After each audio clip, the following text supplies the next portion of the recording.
Be back on the stand in a Las Vegas courtroom this morning. Copperfield is being sued by a British tourist.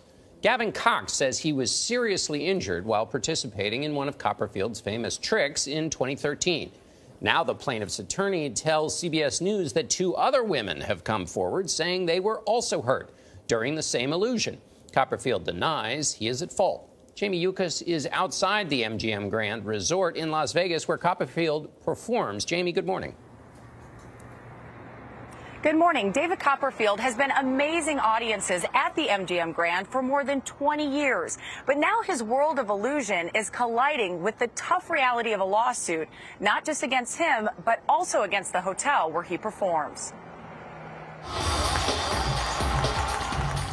David Copperfield is likely the most well-known and among the wealthiest magicians in the world.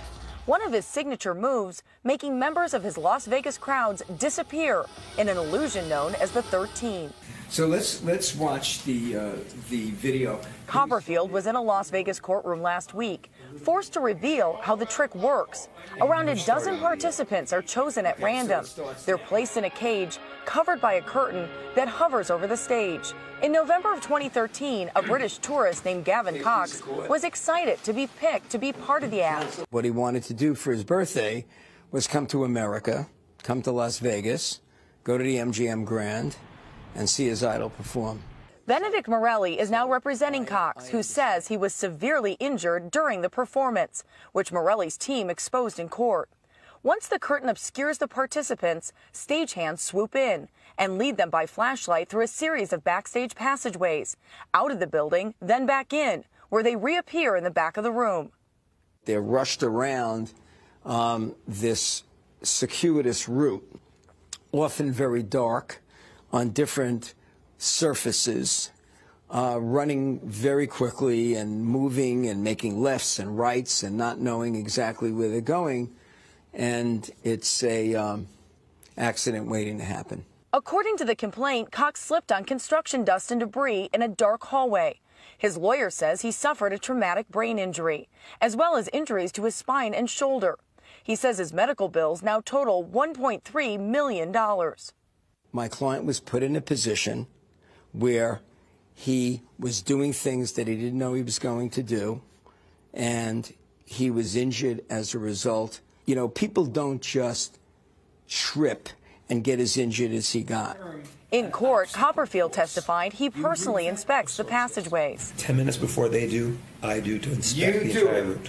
Copperfield is no longer performing the trick, but the magician's lawyers claim 55,000 audience members have participated in it through the years, and no one has been hurt, insisting they were moved along in an orderly fashion. They make their own choice of how fast they want to go, to move. Is that true? Yes, sir. Okay.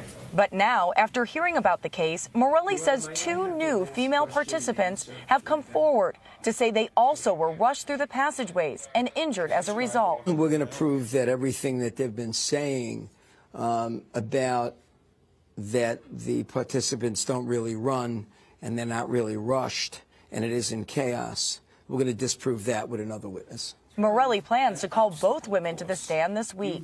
Can you tell me the injuries that we're talking about here? Well, I know that one of them had multiple surgeries to her arm. MGM denies any wrongdoing. We did reach out to David Copperfield's attorneys and have not heard back. Morelli says the two women testifying are doing so for justice, not for compensation. Gail. All right, Jamie, thank you very much. I just think we need to blame the stagehands. You know, like when Tony and Patty, when they try to lead us in a dark place, Nora and John, do not go. Yeah. Bad things can happen. I mean, my mind is like that magic is not real. Magic really? isn't real. They don't just disappear. I'm kind of sorry they told us how They just it works. walk them out the back. Just walk them out the back door with some flashlights. Okay. All right. We will, of course, keep following that story, and we will not follow Tony and Patty when they take us down a dark place. Thank you again, Jamie. China is rolling out a massive scoring system